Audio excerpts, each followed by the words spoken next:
All right, everybody, welcome. We're on a panel here to discuss energy resiliency and Bitcoin.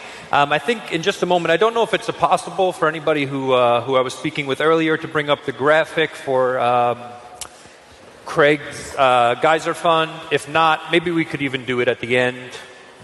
Let's hold off on it for the time being.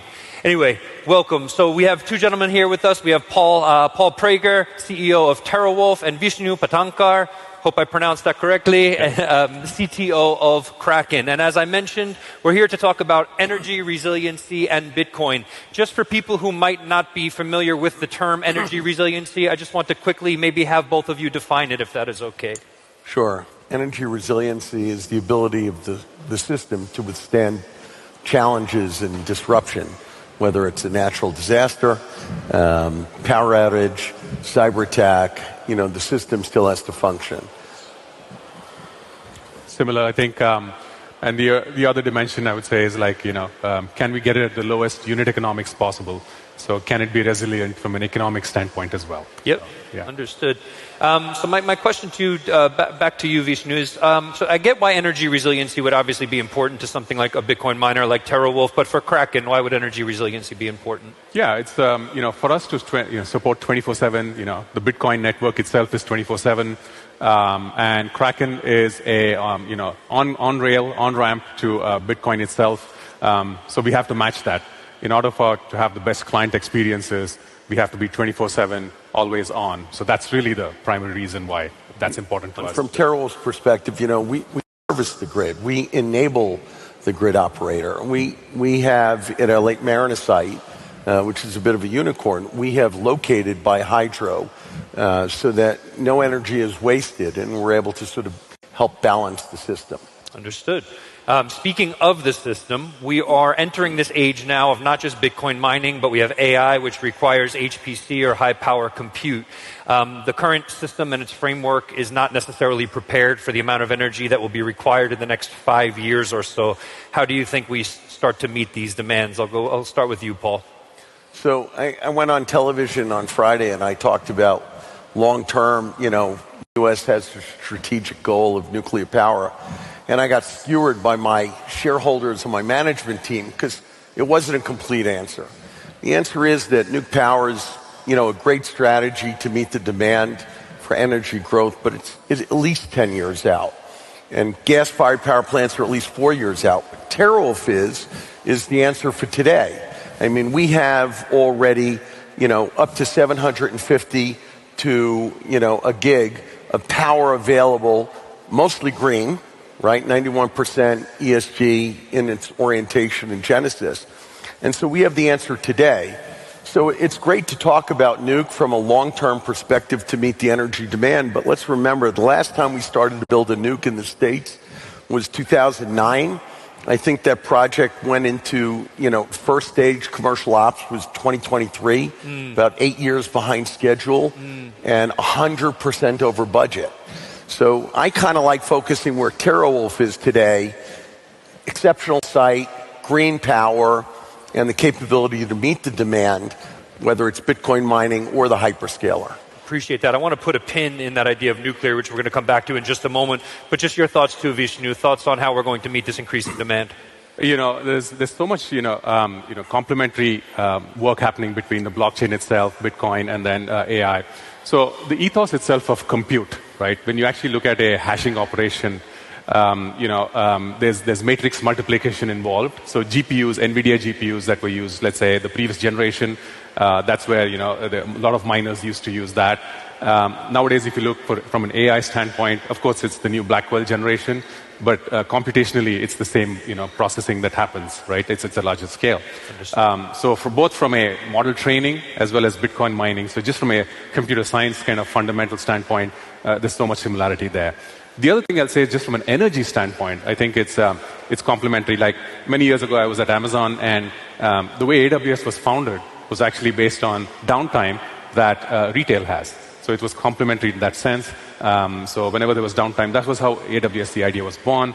So you can see parallels here in terms of like net efficiency for the overall system and net resiliency. So the more you do for Bitcoin, in terms of energy resiliency, and more you do for AI, they're going to benefit from each other. Amazing. Very cool. And I want to come back to that sort of symbiosis or that fit. Yeah. But to get back to your point, you just mentioned nuclear and green energy. You kind of said it in the same breath. Do you consider nuclear green energy? And then also, just generally speaking, what does it look like with nuclear for power production moving forward? Again, I think nuclear is great, and as a long-term strategic notion, it could work. Okay. We got to figure out the cost, though. Again, I mentioned the Vogel plant.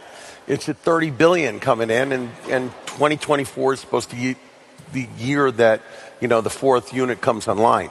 I like where we are in terms of acceleration of renewable resources. Why I love TeraWulf is because we have a pipeline of renewable resources that can meet the same goal. I mean, Vogel 3 was 1,000 megawatts. At Somerset's Lake Mariner site, we have access to 1,000 megawatts. So the answer is, long-term nuclear to meet U.S. demand is a good idea if you figure out the cost, and and price is a real sensitive issue here, especially for a Bitcoin miner. But renewable is immediate availability. We have that at TeraWolf, at our Lake Mariner site, and in our pipeline at some of our other sites. So I think the focus on nuclear is a good idea. Okay. But it's only one of the many answers that are out there. Okay, and just to follow up, so when you say renewable, what are some of the other sources of renewable that you're using? At Lake Mariner, 91% of our power, comes from a mix of hydro and nuclear. So that's where we are in New York. At one of our pipeline assets, the Cayuga facility, which is in our pipeline, that's hydro-related. So I think, the beauty of Bitcoin mining is we have been able to locate, which is what we did at Lake Mariner, at the site of renewable generation. Okay? And that's what makes us so powerful and price competitive. Okay? Nuclear, it's a question mark. It's a great idea, but we got a long ways to go. Okay. Again, Vogel is 15 years in development and $14 billion over budget. Exactly. So, if you're an HPC center, you're sensitive to that. Okay. If you're a Bitcoin miner, you're out of business if you get it wrong. So I really like where TeraWolf's focus has been, and which is why I think the Lake Mariner site is such a success. Okay, appreciate that. And over to you, Vishnu. Same question. Yeah, are we moving into a future where nuclear is going to become more prevalent? Absolutely. I think the energy density, for unit cost of nuclear over the long term is much higher. Now, as Paul was saying, I think there's like the centralized nuclear where you have distribution and power lines going through. That's like the traditional. And then you have small modular reactors just pretty much on site in the data center. Okay. So there's a lot more resiliency there because, like right now there's a, hurricane, going on in the US and, obviously, we hope that all of our friends there are safe and sound and all of that. But it could also affect like power lines and transmission.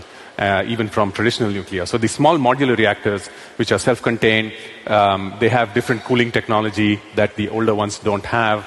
I think they're going to come more and more online. So outside of the economics of it, the resiliency part, I think it's also locally available. So it's pretty exciting. I think it's also, of course, in terms of carbon neutral, it also can use a lot of the heat generated within data centers back into the reactor itself. Okay. So I think there's a lot of exciting potential out there. I think by 2028, potentially, around that time frame. 2028, okay, Yeah. that's optimistic. We just heard... Just if I can, please, to put a finer point on it. We sold last week our 25% interest in what was a behind-the-meter nuclear site. We were 25% partners with Talon in the Nautilus facility.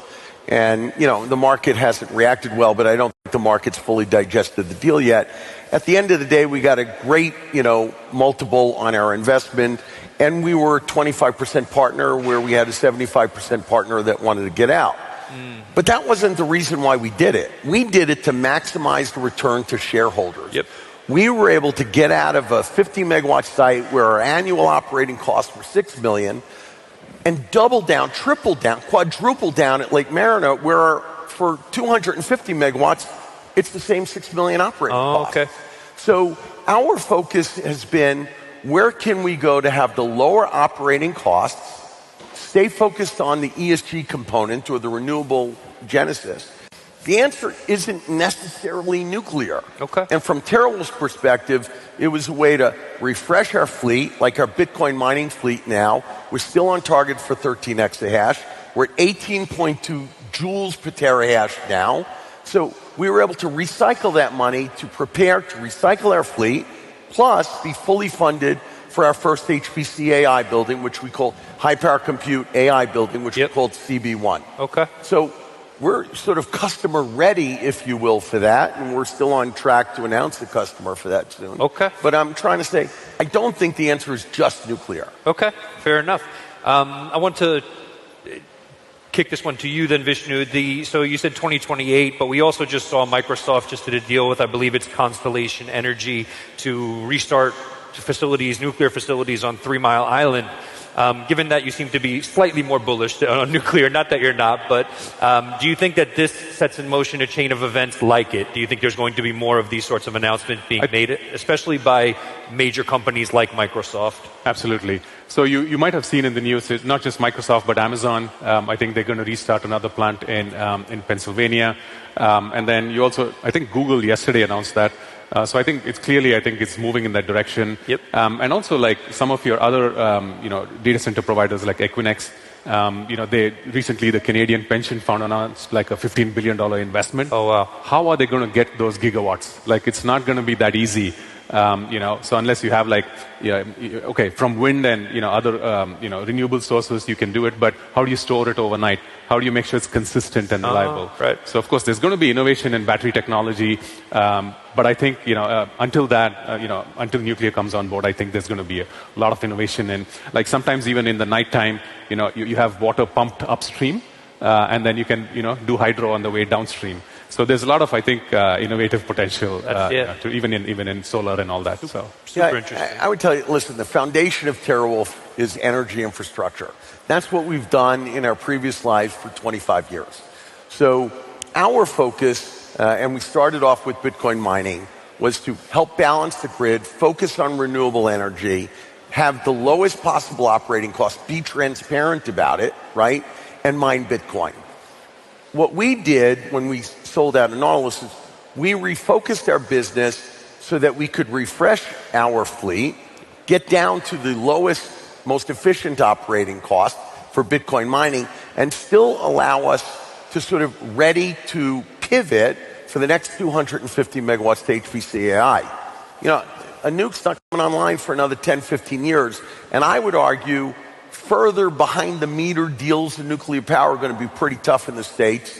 I don't know if we want to get into a regulatory discussion, but my view is when you have sites like Mariner, you invest in them so that you could be ready for the high power compute and AI customer, where you're going to trade theoretically at a very, very different multiple. I mean, I think, we should see 18 to 22 times in the high power compute AI space, which unfortunately you don't see in the Bitcoin mining space. So you have a lot of upside in the commodity itself. Yeah, and speaking of that, let's actually touch on, is it Wolf Compute, if I'm not mistaken? So that's TeraWolf now kind of getting into the so not just mining Bitcoin, but getting into the AI HPC space. Why make this move? Right. So again, the foundation of TeraWolf is energy infrastructure. Bitcoin mining is the most flexible load on the planet. So it was the highest value use for our energy infrastructure and megawatts. Understood. Today, arguably, high power compute and AI is the most valuable use for that energy infrastructure and megawatts. And that's why TeraWolf has made that move. We're on calendar to sort of make an announcement prior to year end with respect to a customer. I am highly confident we get there. But this move of selling our 25% interest in Nautilus and reinvesting in Lake Mariner, which is just a unicorn of a site, should signal to the market this is where we're headed. Yep. Interesting. Vishnu, I want to go back to you. We were talking backstage. You were talking about certain machines that can do Bitcoin mining plus also compute for AI. But as you just mentioned, Paul, Bitcoin mining and providing the energy for AI are sort of two different things. Bitcoin mining is more intermittent, whereas AI needs to be online 99.9%, 100% of the time, essentially. Right. Can you talk a little bit about what infrastructure might look like going forward? Are we going to see more sort of NVIDIA GPUs, like you talked about, that can do multiple things? And are we going to build facilities specifically not just for Bitcoin mining, but for Bitcoin mining and for AI as well? Yeah, it's a great question. I think so. There's a few dimensions for that, right? Just from the actual CPU design itself. You might have heard of a company called Cerberus that's just announced plans to go IPO, like I think last week. Yeah. Probably the first challenger to NVIDIA here. So the way they're doing it is like it's almost like a iPad-sized chip. Yeah. And it can have defects as you manufacture them in the fab. So the way they're doing it is they're building multiple redundant paths. So if a fault happens in one, the next processor takes over. So it's all on one chip. So I think there's a lot of innovation that's going to happen there. That's going to not only help AI but also Bitcoin mining. The other thing I'll say is even within AI, there's two pieces, right? There is the training side, which is a lot more compute intensive. Inference is a lot, less compute intensive. Okay. So I think that's where you're going to see the synergy between, Bitcoin mining and that. And then, last but not least, I think I would say even before the Gen AI boom that we saw, even 5-6 years ago, of course, miners were buying the older generation GPUs from NVIDIA. Yep. So I think it's a clear evolution of that into more power per unit of silicon. Okay. So I actually think there's a lot of complementary growth in this, all the way through IC design, right, in the fabs themselves. Yep. So VLSI and silicon and fabrication themselves. That's going to be super exciting to watch. Yeah, I was going to say super exciting. Yeah. I would just want to add to that. Listen, the data center industry is going to have to learn a little bit and adapt. The notion of every place being 5 nines, forget about it. Got it. Right? And so Bitcoin mining, a more flexible load, it's unbelievable. The data center industry is going to have to figure that out. And while the hyperscalers are still really hung up on that, because they're hosting a bank date, or an airline, whatever, the tier 1 customers of NVIDIA with real enterprise customers are not so hung up on that. And I think you already saw in the core deal, you saw a compromise. So I believe the data center customers, the AI customers, they're going to have to compromise and be more sensitive to the grid. As you said, I think the chips are going to improve and they're just going to get a lot more efficient. Okay. Right? And then there are other solutions that they have. They could run AI calculations in redundant facilities, as an example. Yeah. So I think data and AI are going to have to be more sensitive to respond to the needs of the grid. Okay. Yeah. And this, even with the blockchain itself, how decentralized it is and different nodes that it can run and all that, even the large language models that we see today, they're becoming chunked into edge models nowadays. So you'll see some companies in France, actually, who are actually people who worked in OpenAI earlier. They're making smaller models of them so that you can reason about the larger ones. So you can see how that evolution, just like the blockchain decentralized compute happens, AI will potentially also get decentralized compute. And even on your smartphones, basically, there's going to be small, GPUs sitting there that'll do most of the, low latency pieces. Right. And so it's actually fascinating to see the parallels between the Bitcoin blockchain, compute methodology and AI itself, how it's going to evolve from a large language model to small language models. Yeah, so, amazing. Yeah. One of the things, I want to go back to something you said in one of your previous responses, Paul. You were talking a little bit about investment. You talked about it from a few different angles here. When it comes to what you were doing with TeraWolf, predominantly mining Bitcoin, now moving into AI, HPC, and other companies as well, what is it going to look like in terms of making the transition, in terms of how much are you going to start saying, okay, well, we're not going to purchase this many new ASICs, we're going to purchase this many new of these sorts of processors instead of ASICs at this point. Yeah. What does that process look like? Well, a couple of things. So our first 250 megawatts by year end, we'll have building 5 online at our Lake Mariner facility. It's dedicated to Bitcoin mining, and it is respectfully a kick-ass Bitcoin mining business. We have no debt. We just make money, and we operate at the lowest cost and highest efficiency of any miner out there. So that's where we are in Bitcoin mining. We have committed to taking the next 250 megawatts of air availability, which is Wolf Den, it's CB1, it's CB2, and it's thereafter, and focus on high-power compute and artificial intelligence. And I would, by the way, just hearkening back to the last question, we've said to the world we're going to make an announcement by year end. We are, and to be able to do that, we've been in intensive conversations and diligence with a number of potential customers. And I could tell you all of them are sensitive to the grid, don't have the same demands that an Amazon or Microsoft have. So, we're quite confident that a well, established site with fiber accessibility and redundancy in terms of power can meet the needs of the next generation customer or tier one customer of NVIDIA. So for us, next 250 megawatts, after we have to execute, of course, we're going to take this money, we're refreshing our machines. I see Irene from Bitcoin is here. I'm her favorite customer. Yeah. We had a great deal, and we're taking those machines and putting them in at our Lake Mariner site. But after that, we don't buy NVIDIA units. We think that's for the system integrator and the enterprise customer. That is my customer, TeraWulf's customer. So that's where we're at in terms of our focus. Okay, excellent. There's been a lot of talk in the Bitcoin space. I'm kind of new to the AI HPC space and the narratives that surround it. But Vishnu, in the Bitcoin space, we talk a lot about Bitcoin mining incentivizing green energy. Do you think that essentially AI HPC now getting added to the equation just throws fuel on that fire? Are we just going to move faster towards a renewable energy future?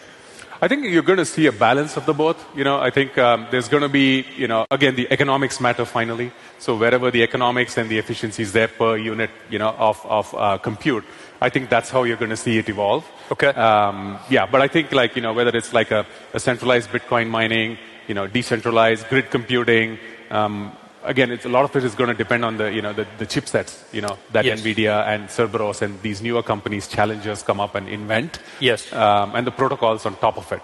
Like, can you scatter the jobs, get it done parallelly, and then gather them back and produce a result in the time that you want to? Yep. So, Yeah, I think the answer is absolutely yes. The Bitcoin miner, listen, TeraWulf came out with a big ESG program because it was the right thing to do. Right. But we weren't getting, if you will, a premium for our Bitcoin mined in the market, right? The Bitcoin miner, we thought it was important, but the market ultimately values Bitcoin at the market price of Bitcoin. Right.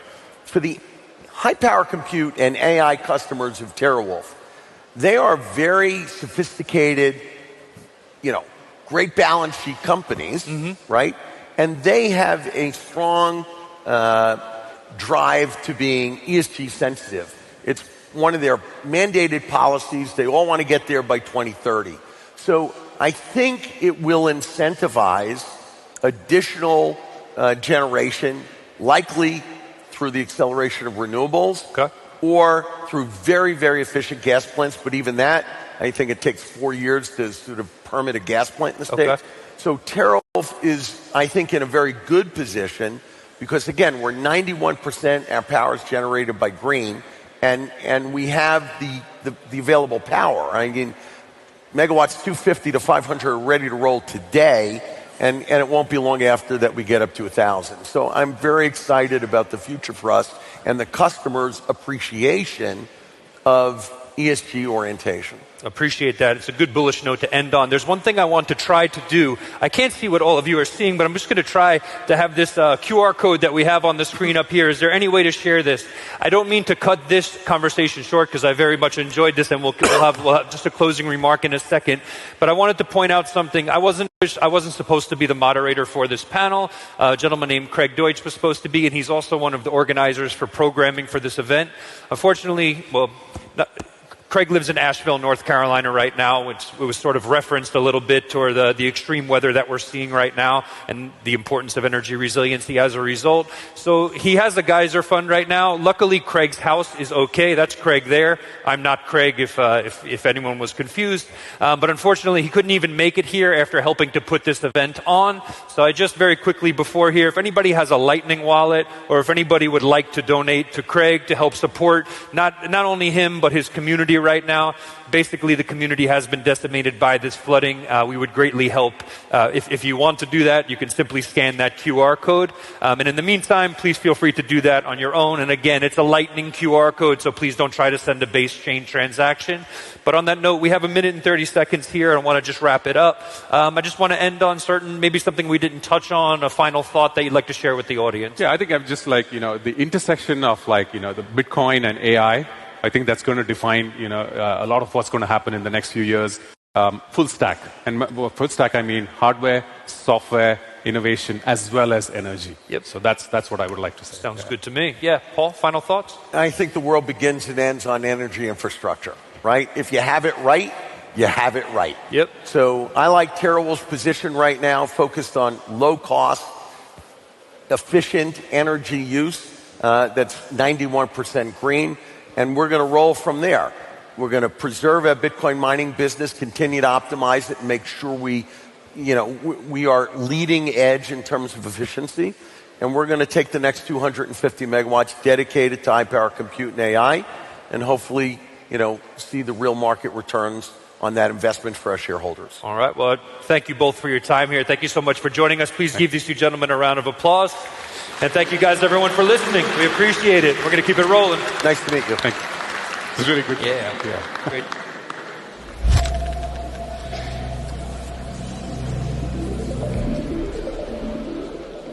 Welcome back to the Bitcoin Magazine live desk, coming live to you from Bitcoin Amsterdam in Amsterdam.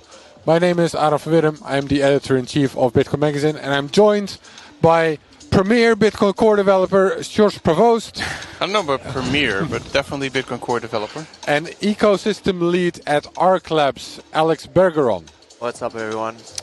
We're in the mining segment of the conference. George, you just told me off camera that you're also a miner. I'm an enormous miner. I have almost 600 gigahash worth of hash power. That is about the size of one BitX. Roughly the size of one BitX, and it's probably compacted into one BitX. Exactly. Yeah. Also, you have a special announcement for our viewers today. Is that right? That's right. I'm happy that everybody in the conference is listening to this. We are happy to announce Bitcoin Core version 28.0. The new Bitcoin Core release is out. That's right. Why do people need to care? Why should people download it? Can you give us the elevator pitch for Bitcoin Core 28? I think you should listen to the Bitcoin Explained podcast that explains why they should download it. No, it's just the latest and greatest version. If you like testnet 4, you're definitely going to need it. If you like better stuff, you're also going to need it. Better stuff. Alex, until shortly, you were a colleague at Bitcoin Magazine. That's right. What are you doing these days? We're helping spearhead this new scaling protocol called Arc Labs. Actually, the protocol is called Arc. The company's Arc Labs. And Arc is a sort of newcomer on the scene, but it was sort of conceptualized last year, and we're starting to get things ready for production. Arc is a protocol that allows for off-chain transfers, basically of what we call virtual UTXOs. It's essentially coordinated by a server that allows users to effectively batch a bunch of transactions off-chain into this new novel concept that that is called shared UTXOs.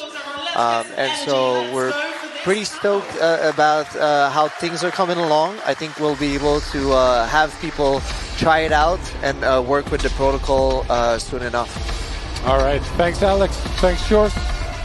We're going back to the main stage.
Is your company ready for the next evolution in financial strategy? Bitcoin for Corporations is your partner in securing the future of your business. With exclusive membership benefits, our comprehensive masterclass, and a network of trusted service providers, we provide the insights and resources to help you incorporate Bitcoin into your financial strategy, ensuring stability and long-term value. Strengthen your business. Innovate with confidence. Bitcoin for Corporations, protecting your treasury and positioning you for the future.